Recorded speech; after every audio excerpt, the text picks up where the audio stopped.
This is the High Impact Leadership Podcast. Bringing vision into action. Josh Veneta is a leadership and business growth coach. I decided that I wanted to have a bigger impact. Fueled by helping individuals and organizations thrive. Engaged with a new passion. Josh is a proven business leader. To help others succeed. Over 15 years experience in helping organizations put vision into action. Where we provide tools and wisdom that help leaders and their organizations to thrive. Strategy. Consistent execution. Leadership. That's what coaching actually is. It's an unlocking of what's already there. This is the High Impact Leadership Podcast. Well, welcome back to another episode of High Impact, a podcast for leaders. Today, my guest is Bill Napolitano. Bill and I have a long shared history. Almost 20 years ago, he was my coach and is responsible for helping me for much of my success. Bill has been a coach for over 2 decades. He works for the Proactive Leadership Group, as you can see up above his head. And Bill really specializes in retail. And that's why I asked him particularly to help us think about some issues surrounding the workforce, because that's an area where people have been really challenged with trying to figure out in a post-COVID environment how to properly staff and whatnot. So Bill, pleasure to have you. Thanks for taking the time. Well, Josh, thanks for asking me to be part of this. This is very near and dear to my heart, and of course, you and I go back probably more years than I want to consider. Not because of you, but because of the fact that we've been doing this for 25 years. Yeah. So it's really cool, and kudos to you for joining this side of the workforce. That's awesome. I appreciate it. Well, a lot of your encouragement and inspiration along the way there. So, Bill, jumping right in, one of the biggest challenges, as I mentioned, I think facing companies and organizations today, from what I'm hearing and talking to leaders about, is the workforce. And that casts, I think, a really, really wide net. But there's a lot to unpack. But let's talk first about hiring. What are some of the biggest mistakes that you see organizations making during their hiring process? Great question. And I'll tell you that the foundation of where I think the problems exist is the fact that a lot of organizations don't really have a written hiring process.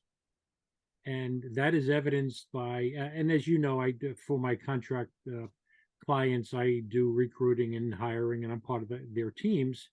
And the only reason we brought that on was because I watched managers for clients recruit and doing the interviewing and then hiring people and just kind of letting them alone. And the turnover was horrific, or the retention was low. You say it however you want.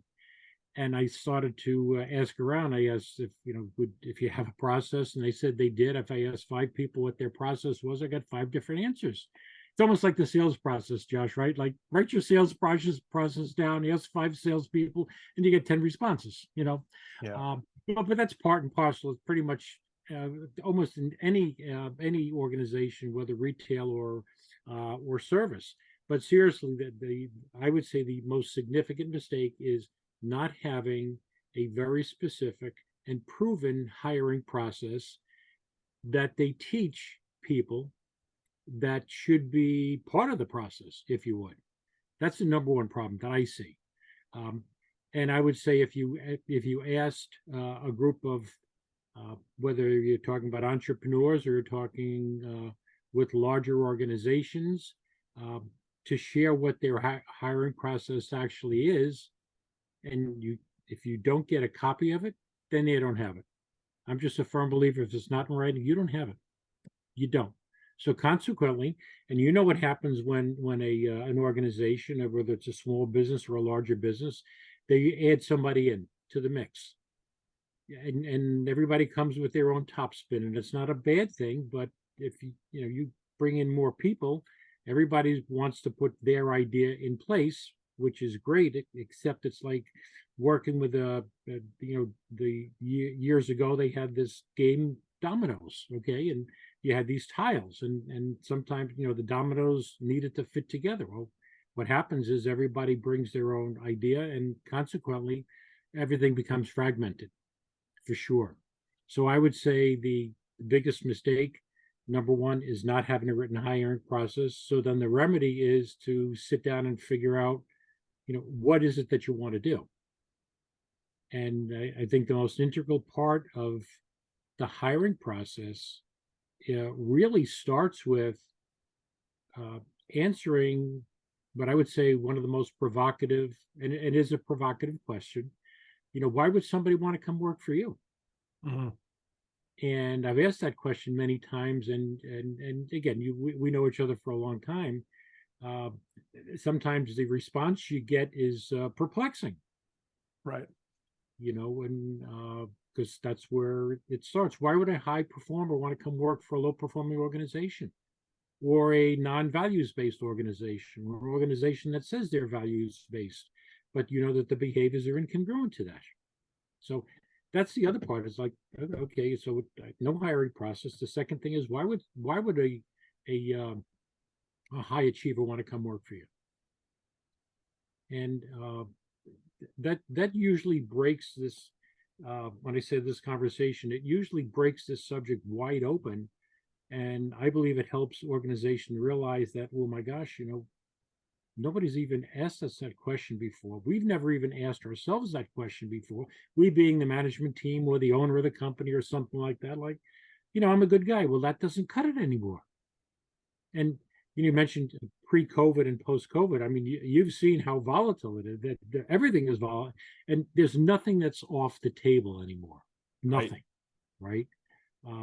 I've seen organizations hire people, and you tell them what the hours are, and they convert the hours from, if we suggest it's 9 to 5, it winds up being 9-ish to 5-ish, and you can't say anything about people coming in late or leaving early.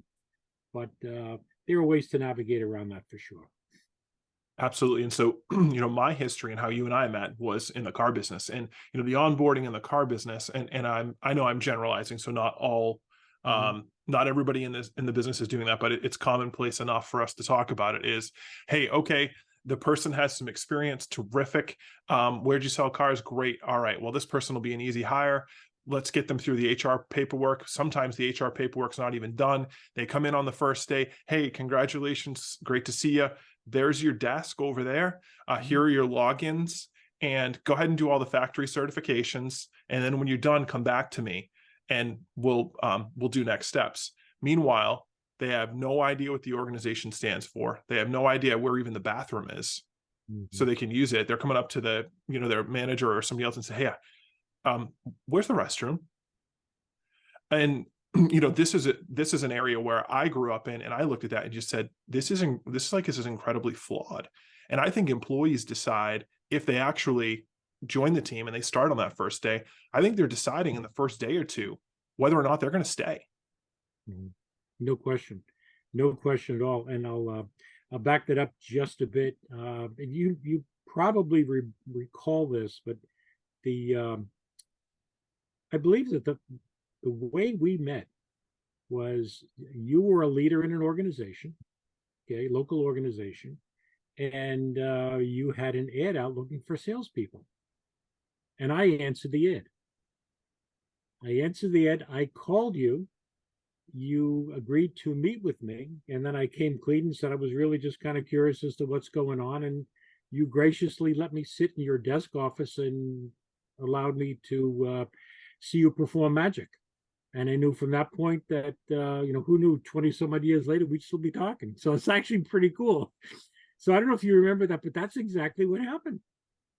It is. It is how we met. And I think what we did at the end of my career working in that industry was, we came up with something. So when somebody started on their first day, like, we put something in front of them in the interview process that said, hey, this was the organization. We called it the name of the company's way. And we'd say, we want you to take this home. This is how we operate, and think about it. And we'll talk to you in a couple of days. And if this is the type of place you think that you might like to work, then terrific. We'll talk some more. And then they'd come in and we had a full onboarding process. And so what we found was people kind of were bought in to our organization almost off the rip because of what you're saying. Like we did the hard work of figuring out who did we want to be and what did we want our employees saying about us, because we believed, kind of like the South, what was the Southwest mentality originally, that if you have happy employees, you're going to have happy customers. Sure. Sure. No question. You set an example before, and I know it was a generalized example of, okay, so we have a retail salesperson starting, and they'd be lucky if in fact they had somebody who met them and put them in front of a desk with a working computer and logins. A lot of times that doesn't even happen. Right. And you get this whole bit of, no, it's not my fault, it's the other guy's fault, etc. So I have a couple of references. Maybe your listeners may want to jot them down, and it's all because of things that we have seen in the marketplace. And if we can't be agile in a market that is constantly changing, and I will use the term volatile because it's, again, constantly changing, then we never we're never caught up to what should be happening. But I think it's even better to be the leader, all right, out there, be the disruptor in the market, not in a bad way, but in a good way. So, we've probably all heard a statement like, customers first, customers first, customers first. Well, yeah, to a certain degree. And we've also heard about customers always right, customers always right. Well, we'll take a step back. And in the proactive world, and no disrespect to anybody who thinks differently, well, we believe, first of all, the employee is a customer, number one. Right. And if the employee is a customer, then the employee is part of that customer first. And matter of fact, I think there are manufacturers that actually have programs that are identified as customer first, so to speak. But recently, because of the volatility of, you'd hire somebody and they work there for 90 days and they quit, and you come to find out, well, they went someplace else for a BBD, bigger, better deal, or what was perceived as something like that. And it's adjusted itself a bit. We're coming back more to pre-COVID, but I'm not sure we're ever going to get there. And that's probably a good thing. It's probably a good thing that we don't go all the way back. But because of what we were seeing, and this is just not with our clients, but and not only nationally, that I'm associated with an international group of professionals. And I said, there's got to be a better way to bring people on so that they really want to engage. Mm-hmm. And I happen to pick up the book. The name of the book is Power of Moments. And the authors are Chip Heath and Dan Heath. It's a really good read.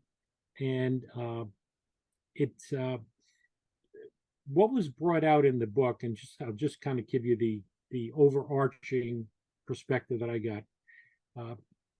Let's assume that the recruiting and hiring process went okay. Let's just put that aside just for a moment. So somebody is now designated as a new hire, and they show up. And if they're lucky, they may find somebody like you who kind of gives them the lay of the land, and at least they know what's going to happen for the first day. They have a desk, they have a phone, they have things that work. We both know that sometimes that doesn't even happen. Mm-hmm. So things that we've adopted and suggested, besides the fact, hey, you may want to read this book. All right, there's some really fascinating ideas. But think about the impact of somebody receiving an offer letter. They accept the offer, and immediately an employee from the dealership, and it could be somebody in the same department or it could be another department, they're assigned to be that person's mentor. And so hypothetically, I'm your mentor, and I call you and say, hey, Josh, this is Bill. I'm working here at ABC Motors, and congratulations, I hear that you accepted a position. So I'm going to be your mentor, your guide for the next 90 days. So please take this information down, and I'll send you an email. And basically, what it goes down to, and by the way, we are using it, and it works extremely effectively. Because first of all, they don't expect anybody to reach out to them and say things like that. The first thing is, okay, here's my name, here's my contact information, here's my cell number, etc. If you need anything between now and your start date, just reach out to me. Now, when you show up for your first day, I will meet you at the front door. I'll show you where your office is. I'll make sure all your logins are set up, etc. And by the way, what's your morning choice beverage in the morning? What do you prefer? And how about a snack or something? So you literally break bread with this person on day one. Make that person comfortable and relaxed. Kind of get to know that person, and part of the onboarding process is really kind of getting to know a little bit more about them, if you likes, dislikes, etc. We've even suggested offer them a little bit some type of a welcome basket, trinket, gift, or something like that. And it almost goes back to years ago, and I believe they still have this in different parts of the country. There was an organization that was called the Welcome Wagon, and if you moved into it, you moved into a neighborhood. After a short period of time that you were there would be this little hanger on your front door, and it was the Welcome Wagon, and it was all little information about the area, the neighborhood, etc., places to go, and it was actually very welcoming. And so think about the impact on an employee whose life was disrupted. Either they decided to leave, or somebody else suggested that they leave their former employment. They're unsure that they took the right position. We're unsure if we hired the right person, even though we've done everything as we think is correct, and they show up. So we go a step above. We assign somebody to them. We break bread with them. We make sure, and the other typical things, we introduce them around, etc. And everybody has they participate in the huddle, and we're basically a daily meeting among peers in the organization. We set up the expectations for every day for the first week. We might have lunch with them a couple of days during that week, and at the end of the week, we just make sure that whatever the expectations were that both of us set have been met, and we set up what we're going to do the following week. And when I say expectations, I'm not even talking about performance metrics, and I'm not suggesting that it's too early for performance metrics, but I would suggest I'm the cultural mentor. I just want to make sure that you're seeing what we're really all about. Because the other part is, Josh, and I think you know that we do this. One of the first things that I suggest that we do is during the initial interview with somebody, one of the first things we do is we put the company purpose and values right in front of somebody, and we go through them. And we ask them what they think they mean and how they would act, and so on and so forth. And one of the questions we always ask, it's just superlative, but we always ask the question is, do you see any reason why you cannot behave in accordance to those values? And of course, that the answer is, of course I can. I agree with them. Those are my values. Kind of interesting what people will say, right? Mm-hmm. Lo and behold, 60 days later, they violated something and they run out the back door. But I can tell you, as we're here chatting, that that is a differentiator, because a lot of organizations and people on a recruiting team or a hiring team, whatever you want to say, they don't do that. And we already show them who we are, what we represent, and now where the mentor comes in, the mentor's got to tie back his or her behaviors in accordance to what the values were that we discussed before somebody was even offered a position. So now we show that there's credibility. And I can tell you that people have been absolutely astonished by the fact that that's something we recommend, not only recommend that we do, but we actually do it. I think the real value of that too is, so you've got that credibility, and more than credibility, there's actually there's the beginning, a foundation of trust is being laid right there, Mm-hmm. that we are actually who we say we are in the credibility piece. But not only that, but you can trust us to be exactly about what we say we're about. Like, our actions are going to mirror our words. And I think a lot of times where employees get lost inside of organizations is they go to a meeting, and I wrote about this a little bit, where I've been part of a couple of interviews where I watched the person doing the interview talk the whole time, and the Mm-hmm. person accepts the job, and I was there as just kind of an observer. I wasn't the leader of the interview, and I'm just like, do we know anything about this individual? Mm-hmm. Like, we talked the whole time selling them on ourselves, and we don't know anything about them. We don't even know if they believe in what we believe in. So when they get here the first day, it's actually like we're doing an interview all over again. But what you're suggesting, that came out of that book, is that these moments help to solidify trust and authenticity and key things. And I think, you mentioned something that we're seeing is the post-COVID employment environment is more humane. Mm-hmm. And what I think is really interesting about that is the employees have always had the same rights they have now. I think it's just their awareness of them, because it was kind of a Kairos moment in which we needed to figure out, like, okay, well, we've got to stand up remote work and all these other things that go with that. So I think that's it's great that you're advising your clients to do that. That's the process that you're suggesting is similar to what we had done. Actually, yours is even a little more enhanced. Right, no question. Now, the good news is that if you start out doing something like that and then you drop it, then we wind up looking a little bit better than the market, but not significantly different. Right. So to follow on with that, and because you talk about the value of retention and things of that nature, sometime in the first couple of weeks, we actually talk about what their aspirations are. So what do they want to accomplish in 60, 90, 120 days, 6 months, a year from now, et cetera, and really help them create a development plan. And I've had people challenge me and say, well, we don't even know if this person is going to stay. And that my canned response, it's okay to smile, right?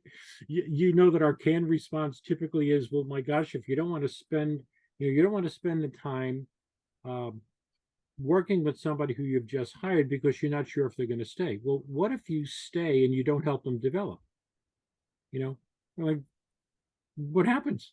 So worst case scenario is you help develop their potential while they're there. You help them get what they need or want, etc. You coach them, you mentor them, and if they decide not to stay, at least during the period of time that they were there, they were better producers than not being a better producer, right?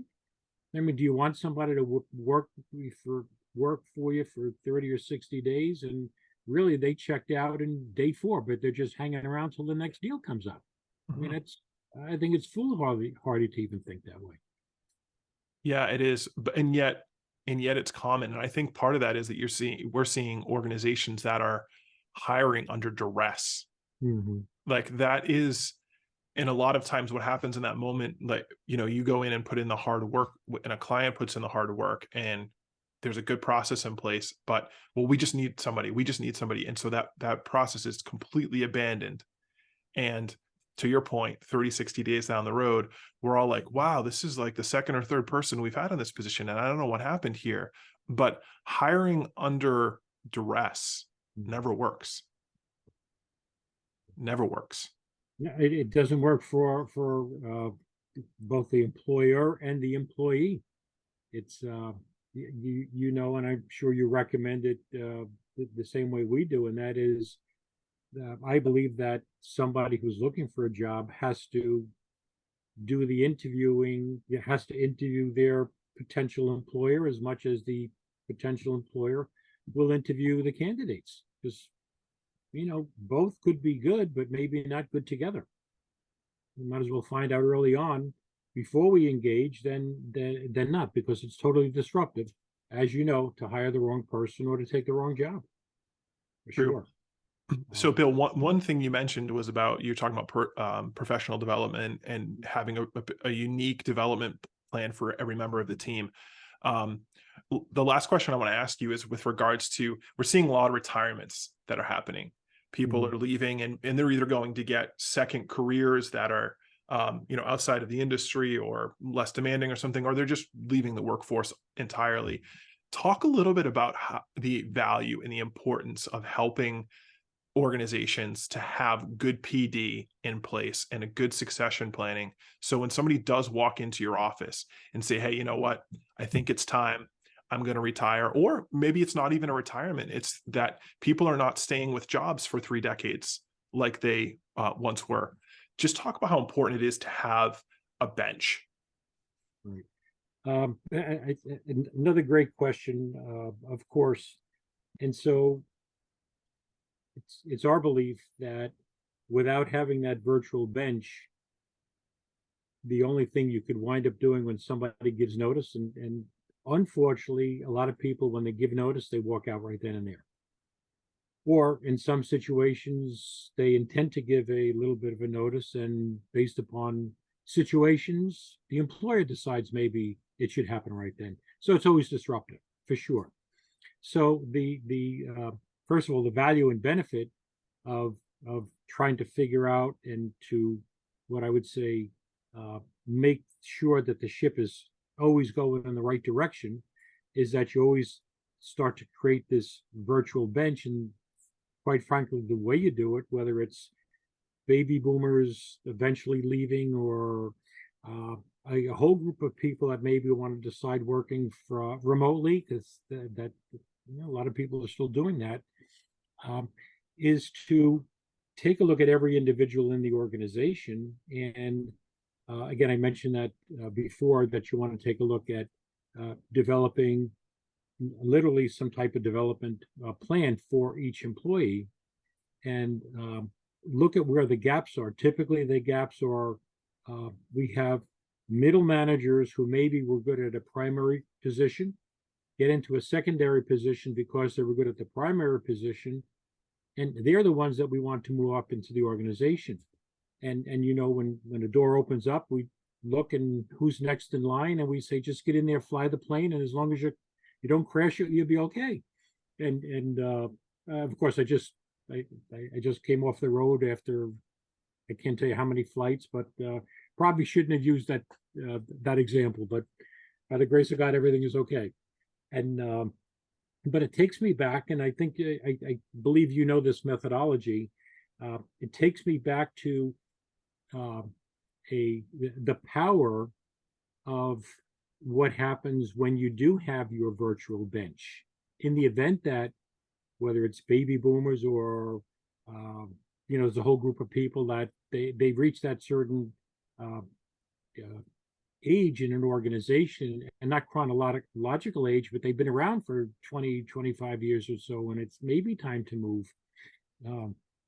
Where many years ago, when Jack Welch was running General Electric, way back in its heyday, he hired a fellow by the name of Brad Smart, and Brad Smart put together a program for General Electric, which was basically to develop their middle managers.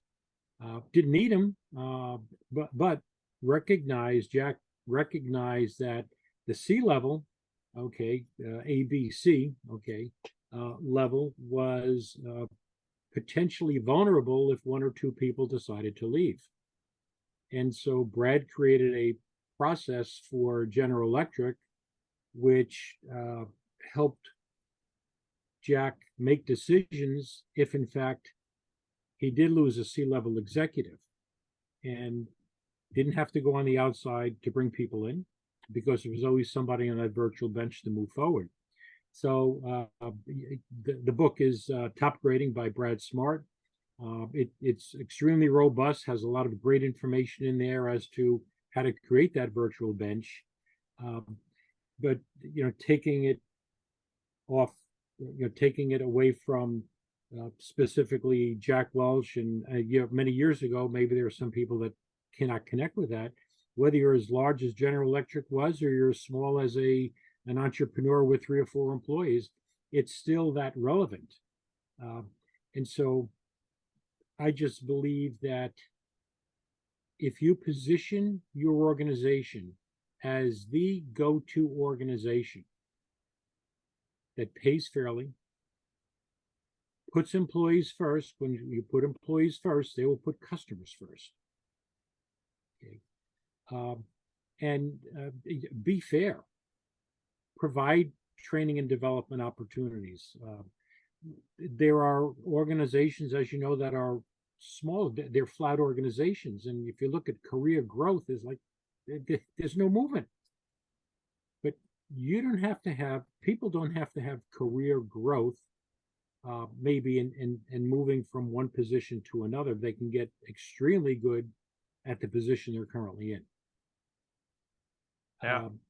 Right. And then the other thing is an employer whose sole purpose is to develop the personal and professional potential of their employees cannot guarantee that they'll be employed there for life, but they can guarantee the employee that they would be employable for life if they just do things like that. Yeah, that's right. It is, and I think that's a great word to end on.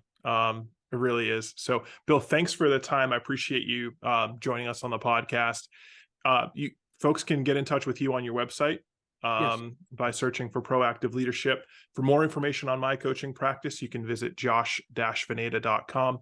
Thanks again for listening into another episode of High Impact, the podcast for leaders. We'll talk to you next week. Thank you, Josh.